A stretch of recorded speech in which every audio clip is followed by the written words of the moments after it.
오늘은 우리가 익히 잘 아는 본문인 것 같습니다. 이 본문만 해도 여러 차례 저나 또 다른 설교자들이 본문으로 해서 말씀을 나눈 것 같습니다.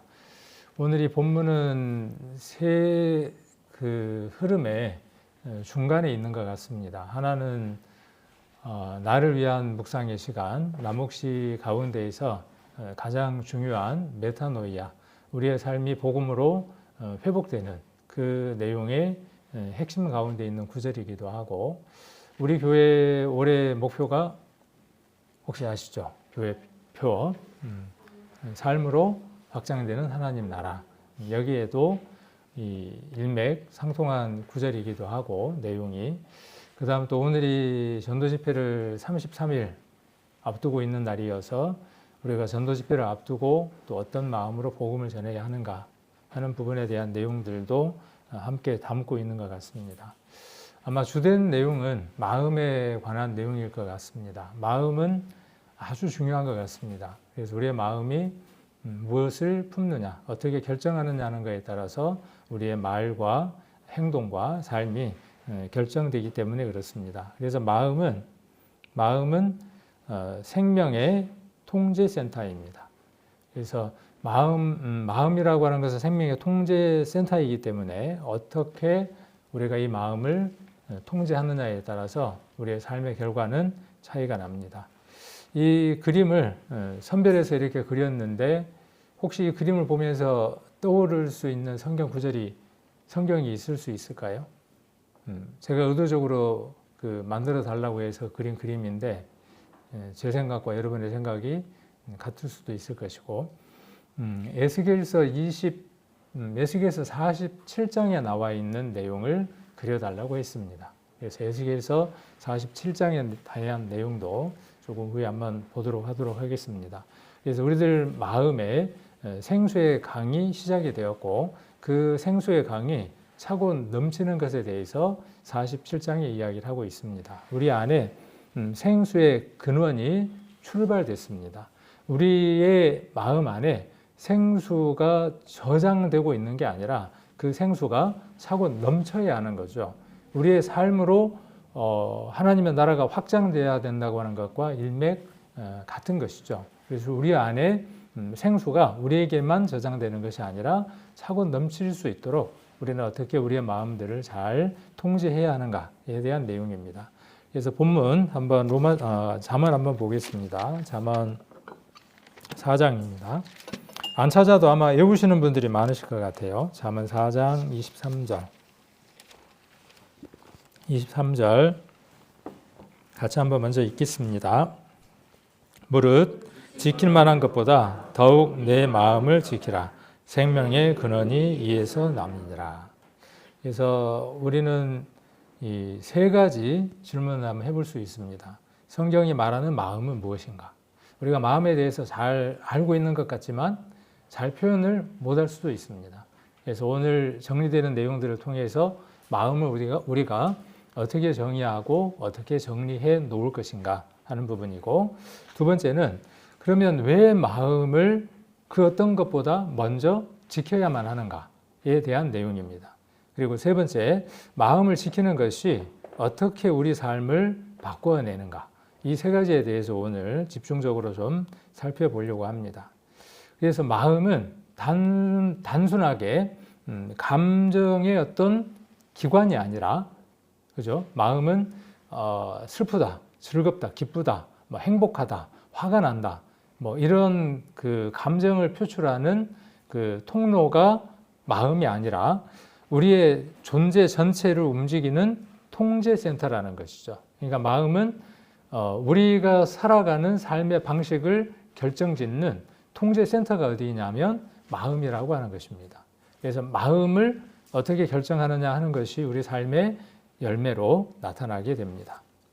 그래서 오늘 본 말씀을 한번 히브리어를 가지고 한번 이렇게 살펴보면, 지킬 만한 것보다 더욱이라고 하는 것은 이 나차르라고 이렇게 히브리어에 기록되어 있습니다.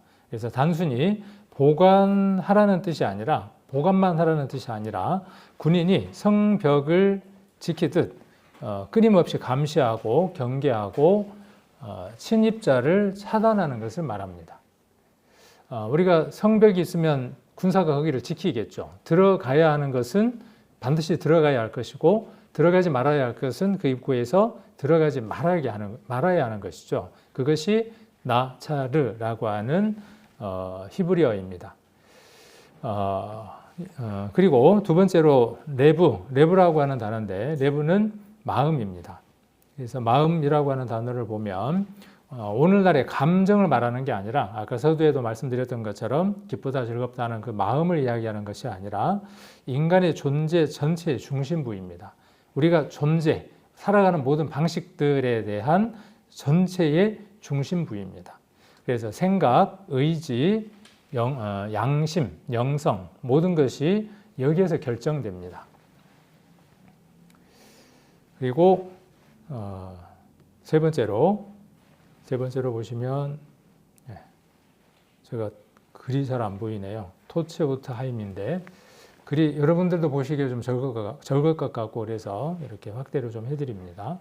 생명의 근원이라고 이렇게 번역되어 있지만 원래 의미는 생명이 계속 흘러나오는 출구들 그런 뜻입니다. 그러니까 생명의 근원이라고 이야기하면 뭔가 좀 거기에서 이렇게 분출되는 어떤 느낌들만 갖는다면 좀 더 우리가 히브리어를 좀 더 우리가 적극적으로 살펴본다 그러면 거기에서 그것들이 흘러나온다는 거죠. 출구가 되는 거죠. 그래서 즉 생명은 마음에서 계속 흘러나온다라고 이야기를 하고 있습니다. 그래서 생명의 근원이 이에서 납니다 하는 말은 이러한 뜻을 갖고 있습니다. 그래서 생명은 마음에서 계속 흘러나와야 하는 거죠. 아까 첫 그림에서 성전이 있었고 에스겔서 47장에 그 성전에서 흘러나오는 물이 스며 나오기 시작을 합니다. 우리가 하나님 안에서 하나님을 모시고 사는 성전이 되었죠. 아닌가요? 우리가 성전 맞죠. 교회이기도 하고 하나님이 계시는 전이 되었죠. 생수의 근원 되시는 하나님이 우리 안에 계심으로 말미암아 우리가 하나님의 것이 되었죠. 하나님의 나라가 되었죠. 성전이 되었죠. 그리고 거기에는 생명의 근원이 되는 생수가 흐르고 있습니다. 그것이 흘러서 넘쳐야 하는 거죠. 담겨 있는 것이 중요한 게 아니라 거기에서 흘러 넘쳐서 그 다음 어떻게 되어져야 될까요? 어떤 영향력을 미치는 삶들로 이어져야 되겠죠. 현대인과 히브리인의 마음은 전혀 다른 개념을 갖고 있습니다. 우리가 가지고 있는 관점은, 마음의 관점은 이성과 감정으로 이렇게 나눕니다. 그래서 뇌는 이성을 판단한다고 생각합니다. 뇌는 생각, 판단, 의지, 계획에 대해서 관장한다고 생각을 하고 심장은 느낌, 정서, 충동, 감정을 담당한다고 생각을 합니다. 그래서 우리가 구원에 대해서 이야기할 때 지식 구원은 여기, 그 다음에 진짜 구원은 가슴에서 얼마 안 되는 마음 이렇게 이제 이야기하기도 합니다. 그러니까 약간 좀 이분적으로 이성과 감정을 분리하는 것이 현대의 마음에 관한 생각이다. 그러면 이 성경에서 나와 있는 이 마음에 관한 관점은 조금 다르다는 거죠. 하나라는 거죠. 하나의 관점으로 보고 있습니다. 단일 코어라는 말은 핵심, 중심 그런 뜻입니다. 그래서 생각하는 기능, 그 다음에 계획하는 의지, 그 다음에 도덕적 양심, 영적 중심 이 모든 것들이 어디에서 나온다고 보았느냐 하면 마음에서 나온다고 보았습니다. 그래서 신명기 8장 5절에도 뭐라고 이야기를 하고 있느냐 하면 마음의 생각이라고 이야기를 하고 있고요. 그 다음에 우리 창세기 6장 5절은 잘 알죠. 마음의 생각의 계획이 항상 어떻게 했습니까? 악했습니다. 그러니까 마음 안에 계획도 있고 그 다음에 악이라고 하는 선이라고 하는 그 양심도 어디에서 출발하는 걸 볼 수 있느냐 하면 마음에서 출발하는 것을 볼 수 있습니다. 그 다음에 잠언 16장을 한번 찾아보겠습니다. 잠언 16장 9절에 보시면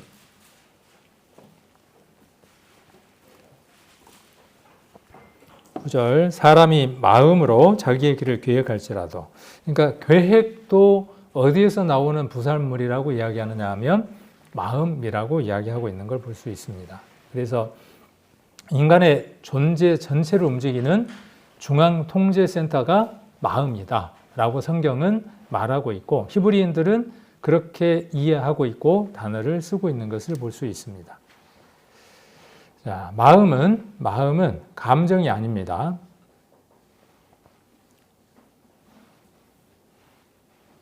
마음은 너무 많이 넘어갔네요. 마음은 감정이 아니라 전인격적 통제센터. 계속 반복해서 제가 이야기를 합니다. 그래서 사고력, 생각하고 인지하는 지성이 어디에 있다고 보았느냐 하면 마음에 있다고 보았습니다. 그리고 선택하고 행동하는 의지도 어디에서 나오느냐 하면 이 결단력도 마음에서 나오는 부산물입니다.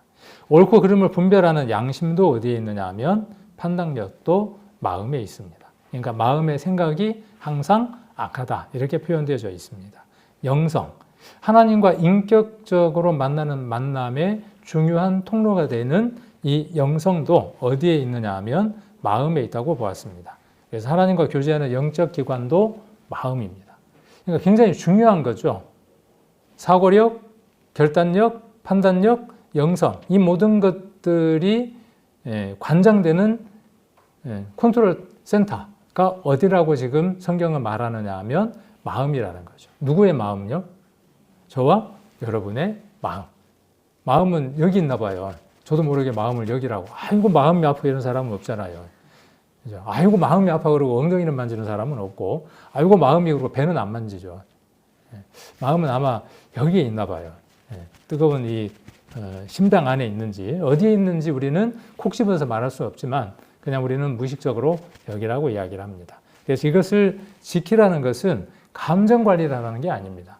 남묵시 나를 위한 묵상의 시간은 내가 행복해지기 위한 시간이 아니라 내가 즐거워지기 위한 시간이 아니라 또 죄를 느끼지 않는 그 시간으로 우리가 이어가기 위한 시간으로 그 시간을 만드는 것이 아니라 감정적인 것들을 관리하기 위한 것이 아니라 존재의 중심부를 방어하기 위해서 무엇을 하느냐 하면 우리의 마음을 지키는 일을 하는 겁니다. 그래서 로기스 모이가 어디로 침범하지 못하도록 우리의 성전 안으로 침범해서 그 생명의 강이 끊어지지 않도록 네프시사라는 거죠. 지키라는 거죠. 아까 뭐라 그랬죠? 나차르라고 이야기했죠. 지키라고 이야기를 하는 겁니다. 그래서 사고력, 판단력, 결단력, 영성 이 모든 것들은 무엇이 통제하느냐 하면 마음이 통제한다는 겁니다. 마음에 무엇이 들어오는지 철저히 감시하는 겁니다. 누가 감시하는 걸까요? 옆집 아저씨가 와서 감시해 주나요? 돈을 주고 파수꾼을 사가지고 와서 감시를 하는 건가요? 이 주체는 누구냐 하면 저와 여러분입니다. 그래서 히브리어 나차르라는 말은 보호하다, 감시하다, 파수하다 이런 뜻을 갖고 있습니다. 여기 이렇게 그림이 잘 표현되어져 있네요. 어차피 벽은 막아주겠지만 들어오고 나가고 하는 이것을 어떻게 해야 되느냐 하면 관리를 해야 하겠죠. 외부로부터 내면에 들어오는 모든 것을 철저히 검열하고 차단하라는 전시 명령이 뭐냐면 나차르입니다. 보호하고 감시하는 겁니다. 나차르 그러니까 좀 비슷한 단어가 신약에서 생각나나요? 나차르, 나차르, 나차르, 나사르, 나차르, 나사르, 나사렛, 나차르, 나사렛. 나사렛하고 어원이 비슷하다고 말을 하는 사람들도 있습니다.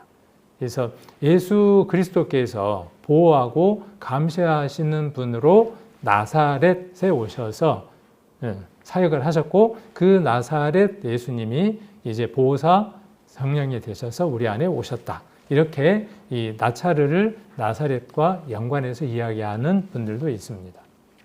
그래서 그분이 우리를 그렇게 지켜주시지만 우리가 또 해야 될 일들이 어떤 것이죠? 우리가 어떤 것들이 안으로 들어가지 못하도록 검열하고 또 차단하는 일들을 해야 하겠죠. 어떤 것들이 여러분 안으로 들어오려고 할까요? 안으로 들어오려고 하는 것들이 어떤 것들일까요? 말씀이 들어오고 사랑이 들어오고 인내가 들어오고 배려가 들어오고 그러면 얼마나 좋겠습니까? 그런데 무엇이 들어옵니까? 미움이 들어오고 시기도 들어오고 질투도 들어오고 오만 잡동사니들이 들어오죠. 또 무엇도 들어옵니까? 그 모든 것들이 우리 눈으로 귀로 오감으로 느끼는 것들을 통해서 우리 안에 들어오게 되죠. 자, 그래서 우리가 매일 보는 뉴스라든지 그 다음에 또 휴대폰으로 우리가 유튜브 보는 시간이 얼마나 될까요?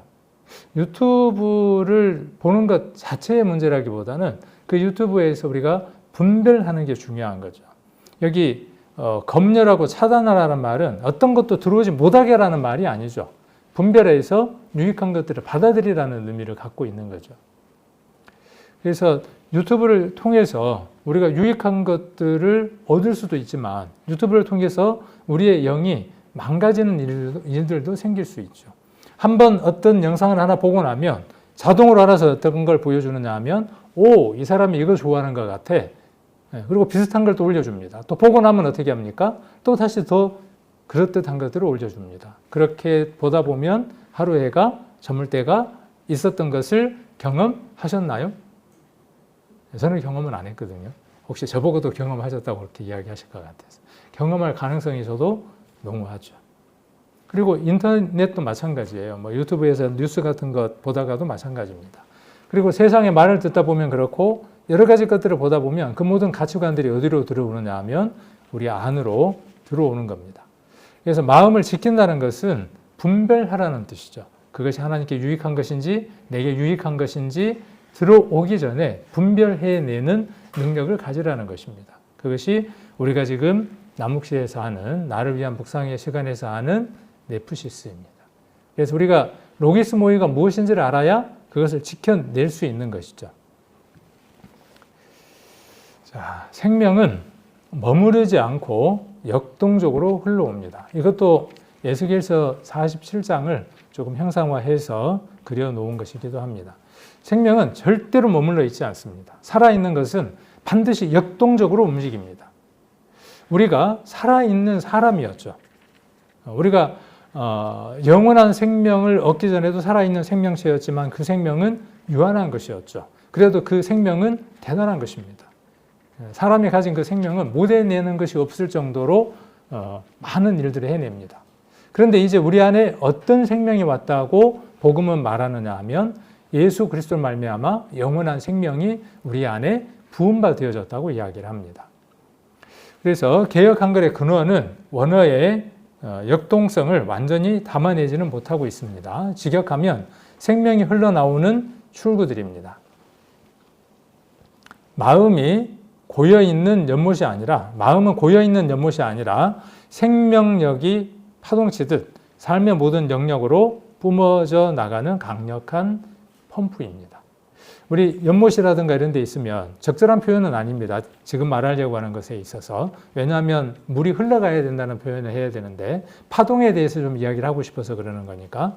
우리가 연못이 있으면 그 연못에다가 호수에다가 돌을 던지면 어떤 일이 생기죠? 하나의 돌이 탁 떨어지면 그 돌이 떨어짐과 동시에 파동이 일어나기 시작을 하죠. 배가 하나 지나가면 여기 이따가 배가 하나 지나가면 그 배가 지나가는 것에서 물이 쓸려서 물가까지 오게 되잖아요.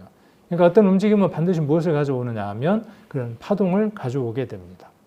우리 안에 있는 생명은 그렇게 움직이는 파동입니다. 머물러 있는 것이 아니라 용광로 제철소에 있는 용광로 부글부글 끓고 있는 상태. 그래서 흐르면 모든 것들을 다 태워버릴 만큼 강한 생명력을 갖고 있는 것이 우리 안에 있는 생명의 근원 물입니다. 에스겔서 47장을 한번 보겠습니다. 에스겔서 47장.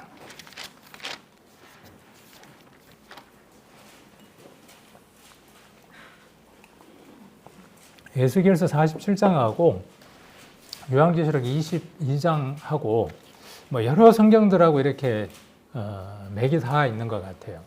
우리가 창세기 2장에 보면 에덴 동산에서 강이 4개가 흘러나왔죠.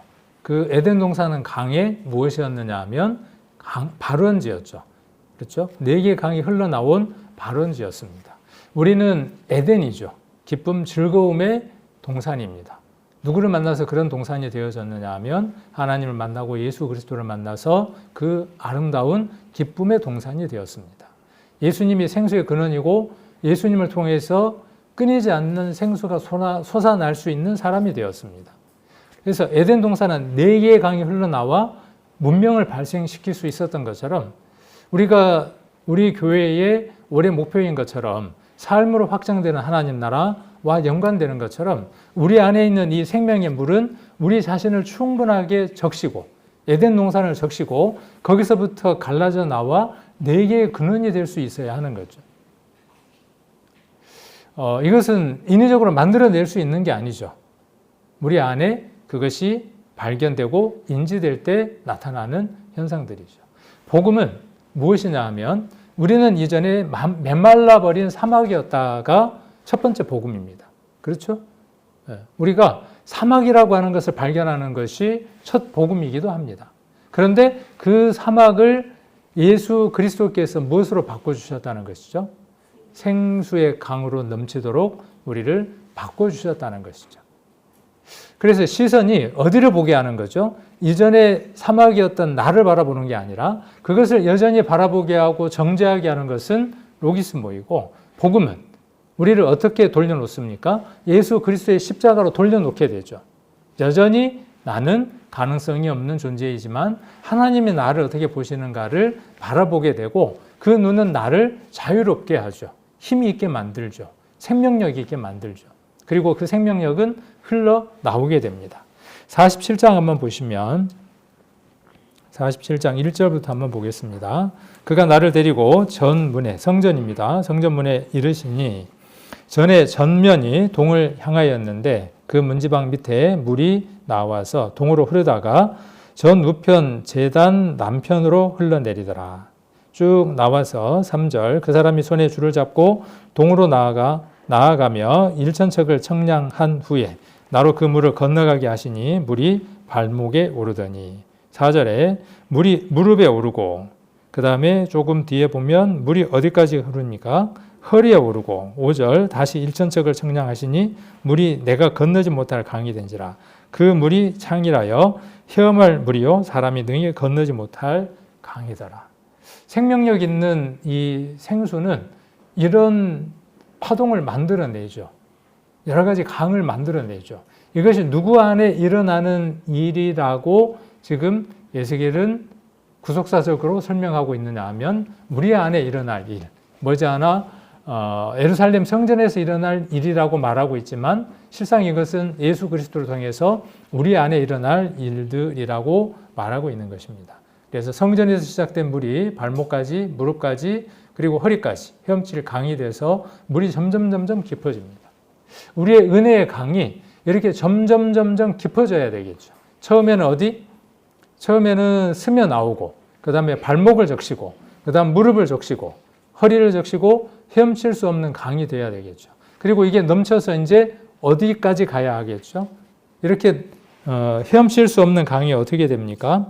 6절에 보시면 그가 내게 이르시되 인자야 내가 이것을 보았느냐 하시고 나를 인도하여 강가로 돌아가게 하시기로.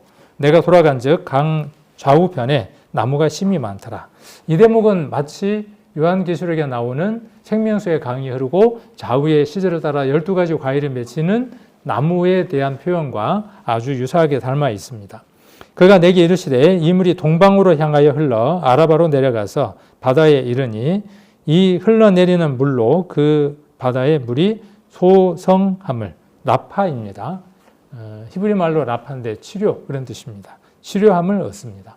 바다가 죽어서 어떤 생명체도 살 수 없었는데 우리가 한번 지나가고 난 뒷자리가 마치 바다처럼 되어서 짠물이 되어서 사람들을 죽이는 삶들을 살았다면 이제 예수 그리스도를 만나서 생명의 강이 넘쳐 흘러서 우리를 만나는 사람들에게 헤엄칠 수 없는 강이 되고 생명체가 살 수 있는 강으로 만들어줄 수 있는 사람들이 되어졌죠.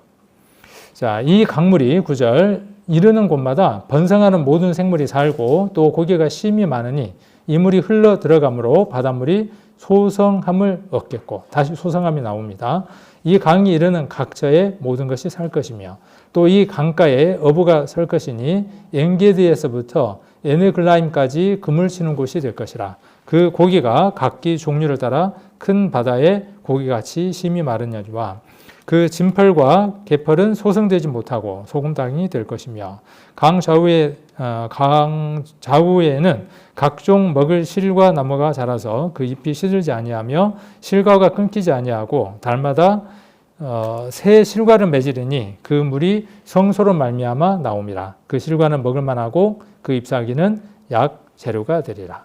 우리가 하나님 나라를 확장시키는 삶들을 살아가고 우리들 주변에 많은 사람들이 구원받게 되는 그 결과는 어디에서 출발하는 것이다라고 에스겔서에서 말하느냐 하면 12절 후반에 보시면 그 물이 성소로 말미암았기 때문이다라고 이야기를 합니다. 그러므로 우리가 성소에서 나오는 이 물이 넘쳐나게 생명의 근원이 되는 마음을 관리하는 것, 지키는 것, 살펴보는 것은 우리 삶에 있어서 아주 중요한 일이라고 이야기할 수 있을 겁니다. 아까 그 내용들을 보면 강이 이르는 곳마다 생명이 회복된다고 이야기를 합니다. 그리고 나무의 열매에 약속을 하고 있죠. 광자우에 각종 나무가 날 것이라고 이야기했고 잎이 마르지 않는다고 했고 열매가 떨어지지 않는다. 달마다 그 열매가 맺힌다. 잎사귀는 약 재료가 될 것이다 라고 이야기를 했습니다.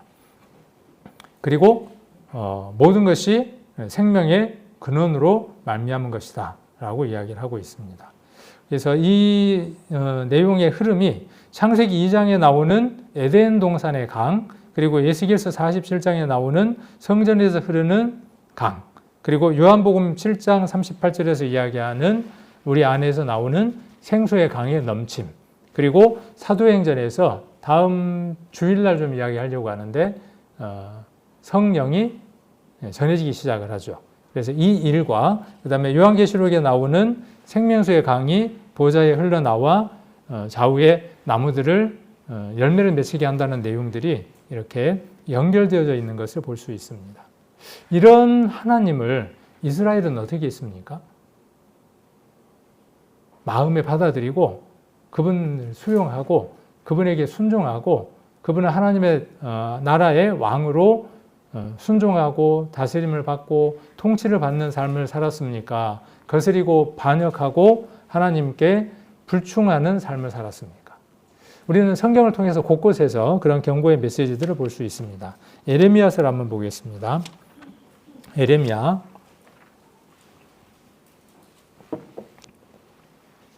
2장입니다. 우리가 잘 아시는 말씀인데 2장 13절입니다. 예레미야 2장 13절 같이 한번 읽겠습니다. 내 백성이 두 가지 악을 행하였나니 곧 생수의 근원되는 나를 버린 것과 스스로 웅덩이를 판 것인데 그것은 물을 저축지 못할 터진 웅덩이니라. 아담과 하와가 판 웅덩이도 이 웅덩이고, 그렇죠. 이스라엘이 판 웅덩이도 이 웅덩이고, 우리도 종종 어떤 웅덩이를 많이 팝니까? 이 웅덩이를 파놓고 살아갈 때가 참 많죠. 이스라엘이 그랬던 것처럼. 그래서 두 가지 악을 행했다. 그 첫 번째가 뭐냐 하면 생수의 근원되는 나를 버린 것이다. 우리 안에 생수의 근원 되시는 하나님, 예수 그리스도가 우리 안에 있지 않으면 우리는 어떤 것으로 저축한다고 할지라도 터진 웅덩이와 같은 것을 볼 수 있습니다. 그리고 스스로 웅덩이를 판 것 두 가지라고 이야기를 하고 있습니다. 조금 더 넘겨서 17장을 한번 보겠습니다. 17장 13절입니다.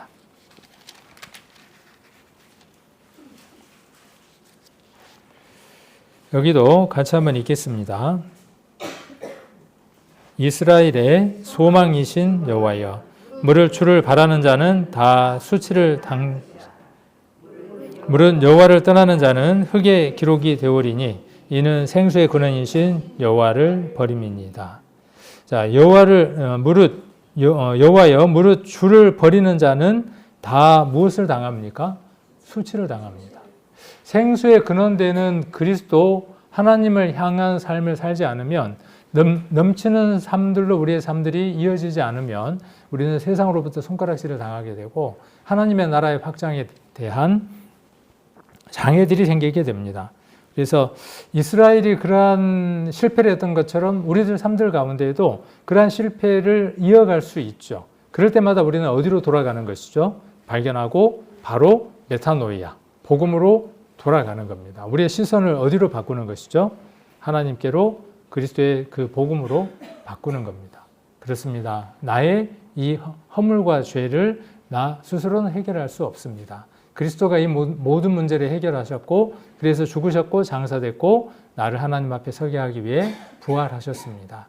나는 그 은혜가 아니면 단 1초도 살아갈 수 없는 사람입니다라고 우리가 인정할 때 우리는 능력의 삶들을 살아갈 수 있게 됩니다.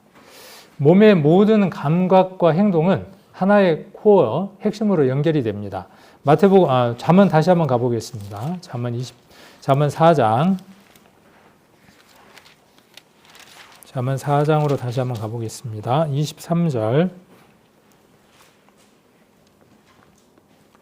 자, 23절을 보시면 마음이 그곳에 있습니다. 그런데 20절부터 한번 보겠습니다. 20절부터 보시면 자, 내 아들아 내 말에 주의하며 나의 이르는 것에 무엇을 기울이라고요? 귀를 기울이라 라고 이야기를 합니다. 그리고 그것을 내 눈에서 떠나게 말며 내 마음속에 지키라. 그러니까 귀와 뭐가 나오죠? 귀와 눈이 나옵니다.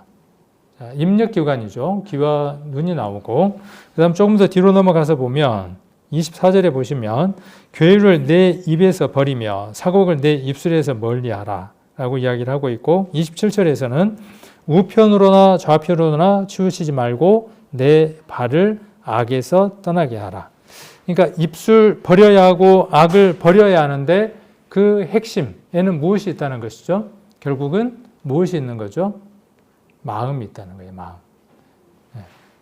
그래서 여기 한번 보면 입력과 출력의 한가운데 모든 것을 결정하는 핵심 무엇이 있느냐 하면 마음이 존재합니다. 그래서 들어오는 것이 무엇이냐에 따라서 우리는 그 결과로 나타나죠. 말하고 발, 우리의 의지가 발현되는 겁니다. 보이지 않는 마음이 보이는 삶의 결과를 만들어냅니다. 마음은 보이지 않죠. 보이지 않는 마음이 무엇을 만들어내느냐 하면 삶이라고 하는 보여지는 결과를 만듭니다. 열매를 만들어냅니다. 생명이 흘러나오는 메커니즘은 절대적인 인과관계를 갖고 있습니다. 마음에서 어떤 원인이 있기 때문에 그것에 의해서 무엇이 나오느냐 하면 행동이라고 하는 삶의 결과가 나옵니다. 그래서 마음에서 무엇이 나오죠? 생각도 나오고 이 둘이 분리된 것이 아니라 아까 하나라고 이야기를 했죠. 단일 코어라고 이야기를 했습니다. 하나입니다. 생각도 계획도 의지도 결단도 도덕성도 영성도 다 어디에서? 여기에서 나오는 것이죠. 그리고 그것은 무엇으로 하는 것이죠? 말로 하거나 의지로 내가 결단해서 행동으로 옮기게 되는 거죠. 그리고 그것을 우리는 보게 되는 거죠. 삶의 결과로 나타나서 사람들이 보게 되는 겁니다. 네. 자, 우리가 이렇게 한번 생각을 해봅시다. 우리가 운전하고 갑니다. 차는 스스로 움직일 수 있어요? 없어요? 없어요. 요즘 자율주행사 빼고는 그렇더라도 그 안에 움직이게 하는 어떤 프로그램이 필요한 거죠. 차가 깜빡이를 넣고 좌회전으로 간다는 것은 그 안에 있는 운전자가 무엇을 하겠다는 생각과 의지를 표현한 것이죠. 내가 좌회전을 하겠다고 하는 생각과 의지를 표현해 놓은 것이죠. 우리의 삶도 마찬가지입니다. 내가 어떤 말을 하거나 행동하는 것은 내 마음에 있는 바를 그 자동차가 표현하는 것처럼 몸이 표현해 주는 것이죠. 그래서 몸은 지난번에 우리 구현 모임 때도 전체 구현 모임 때도 잠깐 이야기했지만 소마라고 이야기해서 몸은 굉장히 중요한 것이죠. 그런데 몸 안에 있는 마음이 어떤 상태냐 하는 것에 따라서 사르크스도 됐고 그렇죠? 부패한 마음이 될 수도 있는 것이죠. 그 부패한 마음은 무엇을 만들어내는 거죠? 부패한 마음은 이 몸이 어떤 삶을 살아내게 됩니까? 육신적인 삶을 살아내게 하는 거죠. 이것을 이겨낼 수 있는 힘은 무엇이라고요? 성경을 부지런히 읽는 것, 물론 한 방법입니다. 기도 열심히 하는 것, 한 방법입니다. 교회 오는 것, 한 방법입니다. 그러나 핵심은 무엇입니까?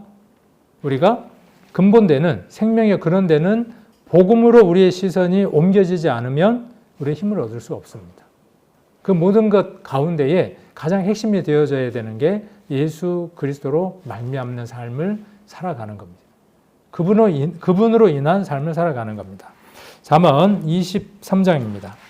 잠언 23장 7절 여기도 같이 한번 읽겠습니다. 23장 7절. 대저 그 마음의 생각이 어떠하면 그 위인도 그러한즉 그가 너더러 먹고 마시라 할지라도 그 마음은 너와 함께 아니함이니라. 자, 그 마음의 생각이 어떠하면 그 위인도 그러한 거예요. 그 사람의 행동도 그러한 겁니다. 그래서 행동을 교정하기 전에 마음의 수원지를 정화해야 할 이유가 여기에 있는 겁니다. 마음이 바뀌면 행동도 어떻게 되어지는 거죠? 자연스럽게 결과가 달라지는 겁니다. 말로 달라집니다.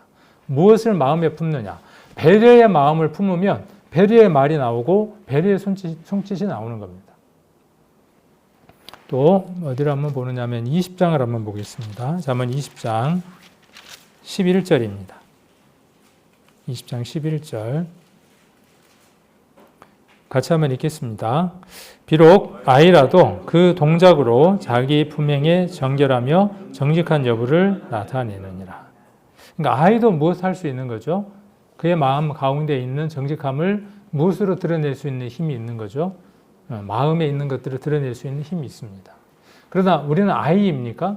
우리 안에 있는 생명의 근원 되시는, 생수의 근원 되시는 그분이 계셔서 우리를 어떤 삶으로 이끌어가는 겁니까? 정직하고 청결하고 분명히 바른 그러한 삶으로 우리를 이끌어가고 계시죠. 그런데 우리의 시선이 항상 어디로 고정되니까 삐딱하게 왜곡돼서 보지 않아야 될 것들을 보고 거기에 마음을 두기 때문에 우리의 삶의 결과가 삐딱하게 개걸음을 걷는 삶들을 살아가게 되는 거죠. 예수님의 가르침은 잠언의 지혜와 명확하게 일치하고 있습니다. 우리가 오늘 본 말씀과 예수님 말씀하신 마태복음 15장 나와 있는 말씀에 입에서 나오는 것은 마음에서 나온다 그랬어요. 입에서 나오는 게 뭐겠습니까? 말이겠죠. 말은 어디에서 나온다고 예수님 말씀하셨죠? 마음에서 나오는 거예요. 나는 그게 내가 마음이 없었던 말인데 그럴 수도 있어요. 그게. 근데 언젠가 마음 가운데 저 밑바닥에 깔아앉혔던 감정의 한 부분일 수도 있습니다. 무심코 나온 말, 그 안에 무엇이 담겨 있느냐 하면 어떤 때 진심이 담겨 있기도 합니다. 실수일 때도 있지만은. 그래서 선한 사람은 마음에 쌓은 선에서 선을 내고 이는 마음에 가득한 것을 입으로 말한다 라고 이야기를 하고 있습니다. 여러분은 오늘 하루 동안 어떤 말을 입으로 내며 하루를 보내셨습니까? 기억하십니까? 오늘 하루 어떤 말을 했는지, 아침에 일어나서 여러분은 어떤 말을 가장 먼저 했는지, 어떻게 하루를 출발했는지. 저는 오늘 아침에 너무 즐겁더라고요. 남욱실을 하나 하다가 다른 성경들이 생각이 나서, 연관된 성경이 생각이 나서 그 성경들을 쭉 묵상하다 보니 또 다른 은혜들이 제 안에 또 차고 넘치더라고요. 그래서 카톡에다가 제가 이제 그 내용들을 조금 적어봤거든요. 그래서 여러분들도 남욱시라든지 관련된 것들을 이렇게 묵상을 하다가 마음 가운데 이렇게 누려지는 것들이 있으면 짧아도 괜찮고요. 마음에 있는 부분들 이렇게 그곳에 한 줄 적어보는 것도 좋지 않을까 하는 생각을 해봅니다. 자, 인간은 근본적인 문제가 뭐가 문제냐 하면 부패한 마음이라고 이야기를 합니다. 어디에 그렇게 이야기를 하고 있습니까? 우리가 전도 집회 때 많이 썼던 예레미야 17장 9절이죠. 만물보다 거짓되고 심히 부패한 것은 사람의 마음이죠. 마음이 어떻게 지어져 있습니까? 부패에 있는 거죠. 우리 창세기 6장 5절에도 사람의 마음의 생각의 모든 계획이 항상 악하다 그랬어요. 고쳐 쓸 수 있을까요? 우리 몸에 어떤 부분이 문제가 생겨서 최악까지 가게 되면 더 이상 쓸 수 없게 되면 어떻게 해야 됩니까? 뭘 받아야 되죠? 이식. 장기가 문제가 생기면 장기를 이식을 받아야 되죠. 더 이상 쓸 수 없으면, 고쳐 쓸 수 없으면. 사람의 마음은, 타락한 인간의 마음은 스스로 지켜낼 능력이 완전히 상실되어져 버린 상태입니다. 그렇죠? 성경은 이것을 선언하고 있죠. 이것도 아까 또한 복음이라 그랬습니다. 이것을 알아야만 누구를 영접해 드릴 수 있으니 예수 그리스도의 은혜를 구원을 받아들일 수 있으니 이 메시지 또한 감사한 일이죠. 구약에 보면 하나님은 심판을 선언하시고 그 심판 뒤에 무엇을 말씀하시냐면 돌아오면 너희에게 은혜를 베풀어 주실 것이라고 항상 심판과 은혜가 세트로 묶여 있는 걸 볼 수 있습니다. 그래서 복음은 심판과 은혜가 구원이 함께 묶여 있습니다. 그래서 내가 죄인이라는 사실, 심판받을 인생이라는 사실을 깨닫지 못하면 그 은혜가 은혜다울 수 없게 됩니다. 그래서 인생은 더 이상 고칠 수 없는, 전적으로 우리의 마음이 부패해 있다라고 성경은 선언하고 있습니다. 그래서 무엇이 필요한 거죠? 우리가 스스로 고칠 수 없어요. 우리가 할 수 없는 일이에요. 그러니까 무엇이 필요한 거죠? 구원이 필요한 겁니다. 그래서 구원이 필요한 겁니다. 자, 성령은 새로운 마음을 이식하여 삶의 열매를 맺게 하십니다. 성령은 새로운 마음을 어떻게 해주십니까? 이식했어요. 이식. 그러니까 우리 마음이에요. 다른 마음이 온 거예요. 우리 에스겔서 잘 암송하고 있는 거죠. 다시 한번 찾아볼까요? 에스겔서 36장 26절에 보시면 36장 26절 27절 같이 한번 읽겠습니다. 또 새 영을 너희 속에 두고 새 마음을 너희에게 주되 너희 육신에서 굳은 마음을 제하고 부드러운 마음을 줄 것이며 내 신을 너희 속에 두어 너희로 내 율례를 행하게 하리니 너희가 내 규례를 지켜 행할지니라. 이전에는 이 규례나 율례를 행할 수 없는 그런 불완전한 인생이었다면 이것을 지키고 행할 수 있도록 규례와 율례를 우리가 온전하게 이루어낼 수 있도록 우리 안에 무엇을 주신다는 것이죠? 새 신과 새 마음을 주신다는 거예요. 그렇죠? 그리고 부드러운 마음을 준다는 거예요. 여러분의 마음이 부드러운 마음으로 이식됐다고요. 이전의 심장은 어떤 심장이었어요? 독하고 악하고 그런 심장이었다면 이제 이 심장은 어떤 심장? 웬만한 일에도 충격받지 않고 웬만한 일에도 아드레날린이 오르지 않는 그런 부드러운 마음이 누구의 마음이 됐다라고 성경을 선언하느냐 하면 저와 여러분의 마음이 됐다는 거예요. 그런데 들여다보면 그래요, 안 그래요?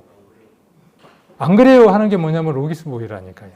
안 그래요 하는 게 뭐죠? 이게 지금 속이는 거죠.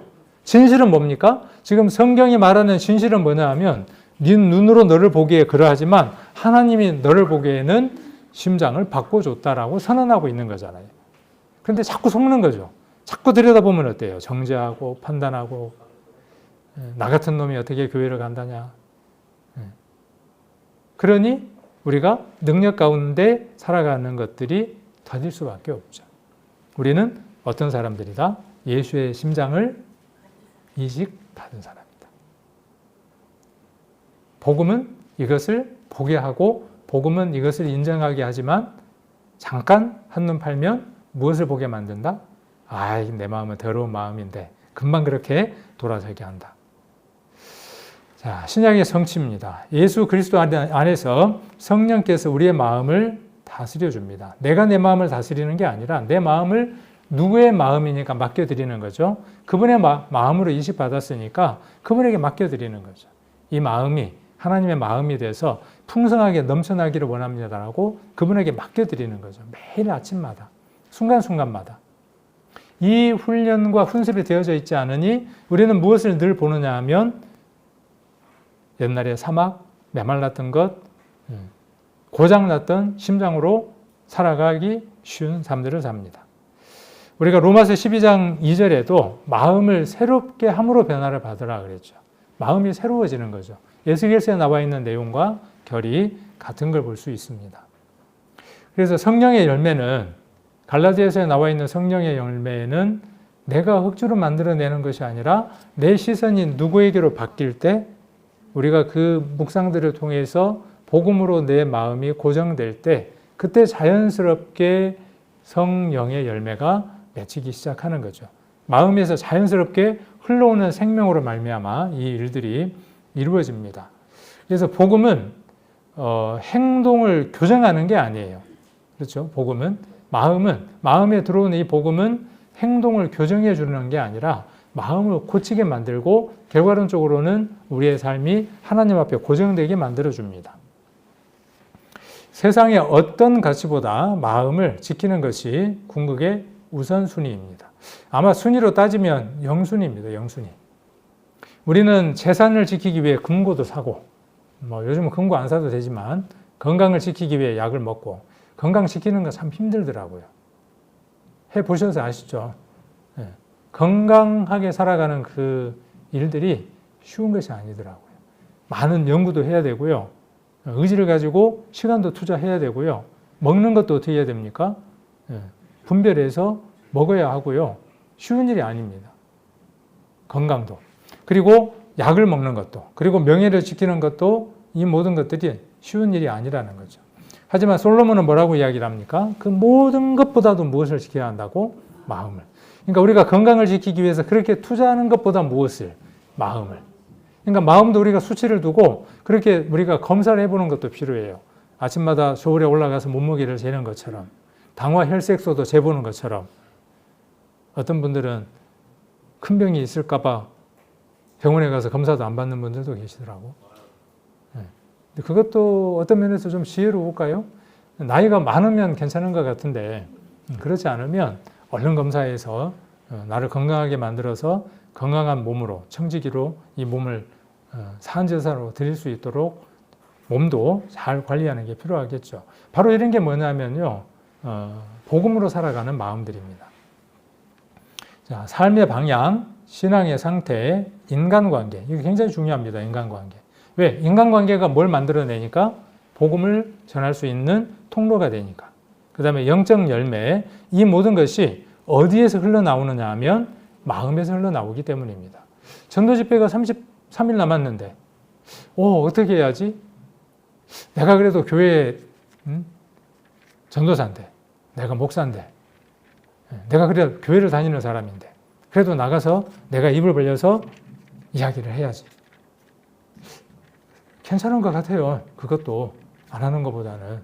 그러나 무엇이겠어요? 마음에서 무엇이 흘러나와야 하겠죠? 생수의 강이 흘러나와.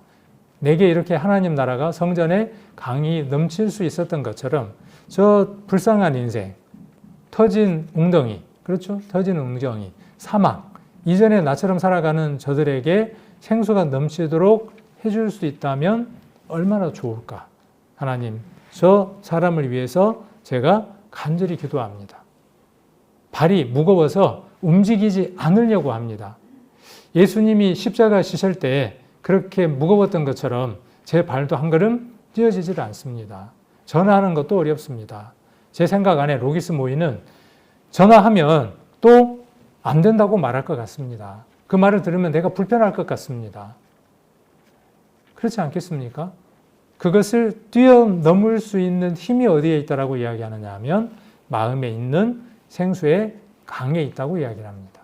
우리가 무엇을 바라볼 수 있어야 합니까? 그 생수의 강 되시는 예수 그리스도 하나님을 바라볼 수 있어야 그것이 우리 자체인 성전을 가득 채우고 거기서 어떻게 되겠죠? 스며 나오겠죠. 그리고 발목도 허벅지도 허리도 헤엄칠 강이 되겠죠. 그래서 하나님이 다스리는 마음의 성벽을 파수해야 합니다. 그곳에서 진짜 생명이 시작되기 때문에 그렇습니다. 뿌리, 우리의 복음, 생명의 근원, 그 토출구, 생수의 강이 넘쳐 흐르는 토출구가 날마다 잘 넘쳐나는지 우리는 점검해야 할 필요가 있습니다.